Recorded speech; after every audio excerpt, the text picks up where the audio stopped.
На Белсаті новини коротко про головне розповіду я, Юлія Лобанова. Вітаю. Едуарда Бабарыку судзяць у новай крымінальнай справе. Палітвязню інкрымінуюць нібыта злоснае непадпарадкаванне адміністрацыі калоніі. Гэтак да тэрміну могуць дадаць яшчэ 2 гады зняволення. Эдуард Бабарыка адбывае вырак у бабруйскай калоніі нумар 2. Сына вылучэнца на прэзідэнцкія выбары 2020 года Віктора Бабарыкі засудзілі на 8 гадоў пазбаўлення волі паводле 3 артыкулаў крымінальнага кодексу. Нібыта за ўхіленне ад выплаты падаткаў і збораў, што пацягнула прычыненне шкоды ў асабліва буйным памеры, за распальванне варожасці і арганізацыю дзеянняў, што груба парушаюць грамадскі парадак. Под Пінском силовики разгромили кемпинг, где молодь собралась на рок-концерт. Телеграм-каналы опубликовали видео, на якім бачна, як у размешчаным на природзе лагеры Амап са зброей выцягвае людзей з намётаў і кладзе тварам на зямлю.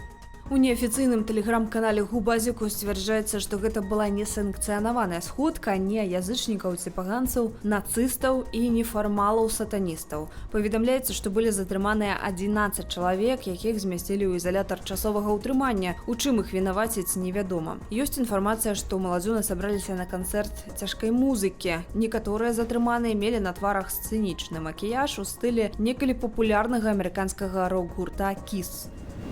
Адзін з рэйсаў кампаніі «Белавіа» па маршруце Анталія-Гомель стаў сапраўдным выпрабаваннем для пасажыраў. Вылет затрымалі амаль на 5 гадзінаў, аднак самае нечаканае пачалося на борце самалёта.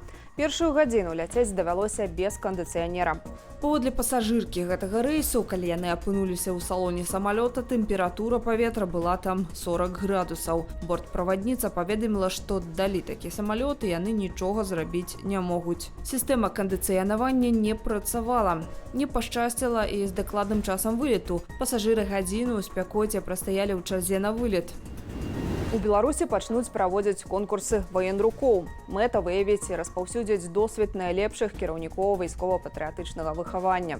Адпаведную пастанову Міністэрства адукацыі апублікавалі на нацыянальным прававым інтэрнэт-партале. Конкурс будуць ладзіць раз на год у школах, гімназіях, ліцэях і кадэцкіх вучэльнях. Абяруць найлепшага кіраўніка на ўзроўні гарадоў і раёнаў, сталіцы і краіны. Фінансаваць правядзенне конкурса і прызавы фонд будуць за кошт абласных і рэспубліканскага бюджэту. Працэс інтэграцыі Грузіі ў Еўразвяз прыпынілі. Пра гэта заявіў пасол Павел Герчынскі, які прадстаўляе ў Тбілісі Еўрапейскі звяз. Прычынаю стаў прыняты ўладамі краіны закон аб так званых замежных агентах. Да таго ж Брюссель замарозіў 30 мільёнаў еўраў, прызначаных на падтрымку Тбілісі ў сферы абароны. Герчынскі раскрытыкаваў антызаходнюю рыторыку цяперашніх уладаў Грузіі. Паводле амбасадара, гэта толькі першы крок, цытата. «Нашая наўпроставая дапамога ўраду Грузіі будзе скарочаная, і мы пастараемся перанесці гэтую дапамогу на грамадзянскую супольнасць і сродкі масавай інфармацыі». Летась у снежні на саміце лідараў Еўразвязу ў Брюсселі было прынятае рашэнне надаць Грузіі статус кандыдата на ўступленне ў Еўразвяз. Аднак сёлета ў траўні грузінскі парламент прыняў закон аб празрыстасці замежнага ўплыву. Паводле яго некамерцыйныя арганізацыі медыа, што маюць больш за 20% замежнага фінансавання на год, прызнаюцца агентамі замежнага ўплыву. Гэткія новаўвядзенні справакавалі масавыя пратэсты. Прэзідэнт Грузіі Саламе Зарубішвілі наклала на закон вета, але пазней парламенту ўдалося яго пераадолець. Закон набыў моц. Расія датэрмінова звольніць са службы грамадзянаў Індыі, якія падпісалі кантракты са збройнымі сіламі і былі адпраўленыя на вайну супраць Украіны. Гэткая дамоўленасць паўстала пасля сустрэчы Владзіміра Пуціна з прэм'ер-міністрам Індыі Нарендram Модзі падчас ягонага візіту ў Маскву, паведамляе індыйская тэлекампанія NDTV. Сёлета ў чэрвені МЗС Індыі заяўляла пра гібель 2 сваіх грамадзянаў на вайне ва ўкраіне. Яны былі завербаваныя ў расійскае войска. Тады міністэрства выступіла з патрабаваннем вярнуць усіх грамадзян Украіны, якія ваююць на баку расіянаў. Што да афіцыйнага візіту Модзі, то ў першы дзень ён паразмаўляў з Пуцінам нефармальна. Асноўная працоўная частка перамоваў адбудзецца сёння. Прэм'ер-міністр Індыі ўпершыню за 5 гадоў сустрэўся з Пуцінам у Маскве. Гэта замежная паездка другая для Модзі пасля ўдзелу ў чэрвеньскім саміце G7 у Італіі. 31 чалавек загінуў, сярод іх 4 дзіцяці, яшчэ 117 пацярпелі. Такі вынік учорашняга ўдару Расіі па Кіеве. Пашкоджана больш як сотня аб'ектаў. Разбураная найбуйнейшая дзіцячая бальніца ва ўкраіне Ахмаддыт.